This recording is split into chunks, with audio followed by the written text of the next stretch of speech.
data, and therefore it could be vulnerable to SQL injection. The web application generates SQL queries to select, insert, update, or delete data stored in the tables on the data store. And here is an image. So when a client sends an HTTP request for a product with the ID 12, the web server, the code running on the server is started, and it will produce the SQL query that it will then send to the database server. A database server looks up the SQL query in the database and then returns the result to the web server. There the server-side code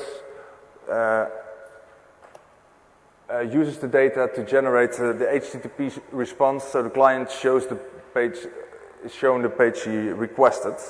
That's basically how SQL fits into web applications. And we have some simple injections, and that are still very commonly seen on the internet. And later on, I'll try to show you some more complex injections. Simple SQL injections is what we see here. With or 1 is 1. That is a very classical example that works very effective when login form, when user input in a login form is not checked for SQL injection.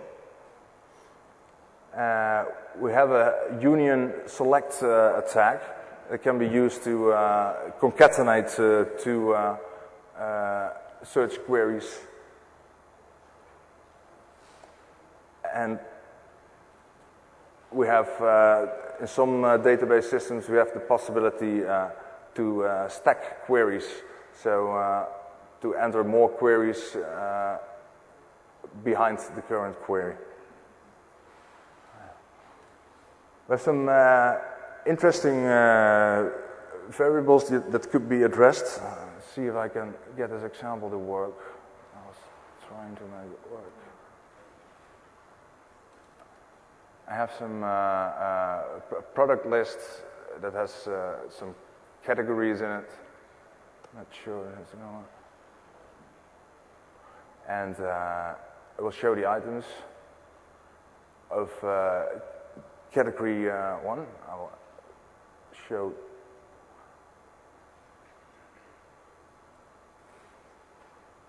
the info of this page.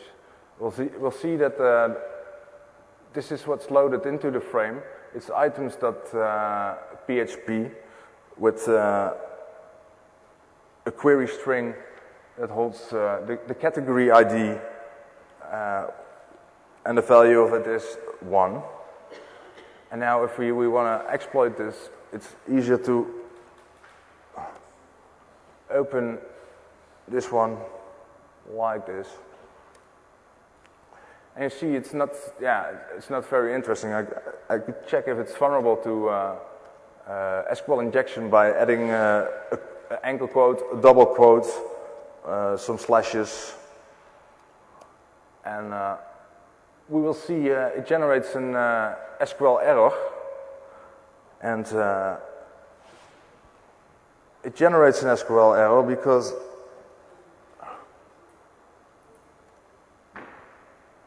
it's no longer a valid SQL query. And that's a strange thing. That means I have adjusted the SQL query that normally runs on the back end, and that is something that shouldn't be possible. So now I've adjusted it into a query that is broken, so it will generate an error.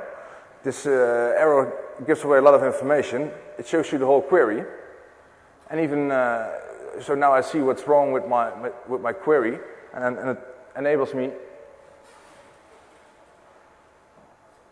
to adjust it into something.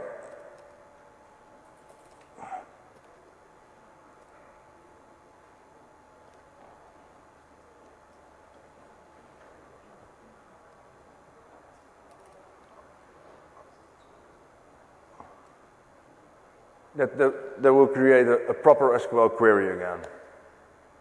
So no error is returned. I did add or 1 is 1. The effect of that is that or 1 is 1 is true for every row in the table. So every row in the category table is returned here now. Where if we only would have had the 1, it only returns the items from that category. I think, yeah, well, this is not very interesting that somebody can watch more items from the product list. And that's where we can use a union select attack to successfully do a union select attack. Two select queries can only be unioned if they both hold the same amount of columns in the result. And yeah, I don't know how many columns the result has. So I somehow have to figure out how many columns the first select query uses. I could have seen it before because of the SQL error generated, giving me too much information. So I can see, oh, I still don't know how many columns because it's a star and I'm not aware of how many columns there are in the category. So I need to do some other trickery to find out how many columns we are. And the classical trick that I normally use is to order by, and not by a column name, but by column index. And for example, I try to order by column index with index 10. That's a bad example, this.